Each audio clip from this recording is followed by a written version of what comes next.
తెలంగాణ రాష్ట్రంలో రైతును రాజు చేయాలని ముఖ్యమంత్రి రేవంత్ రెడ్డి అనేక కార్యక్రమాలు చేపట్టారు. అందులో భాగంగానే రైతులకు 21,000 కోట్ల రూపాయలు రుణమాఫీ చేశామని రెవెన్యూ శాఖ మంత్రి పొంగులేటి శ్రీనివాసరెడ్డి అన్నారు.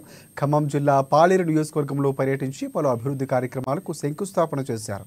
ఎన్నికల సమయంలో ఇచ్చిన హామీలను ఒక్కొక్కటిగా అమలు చేస్తున్నామని మంత్రి తెలిపారు.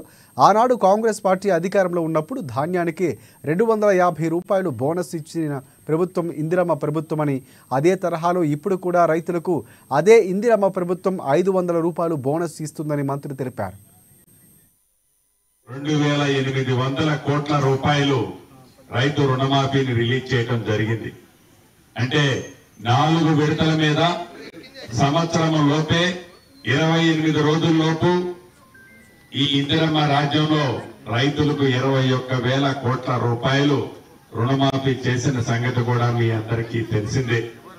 వాటితో పాటు ఆనాడు కాంగ్రెస్ పార్టీ అధికారంలో ఉన్నప్పుడు అది 2012-13 అంటే రాష్ట్ర విభజన జరగక ముందు ఈనాడు ఏదైతే సన్న వడ్లకి 500 రూపాయల బోనస్ ఇచ్చామో ఆనాడు ఇందిరమ్మ రాజ్యంలో కూడా 250 రూపాయలు 2012-13 సంవత్సరంలో క్వింటాల్కి 250 రూపాయల బోనస్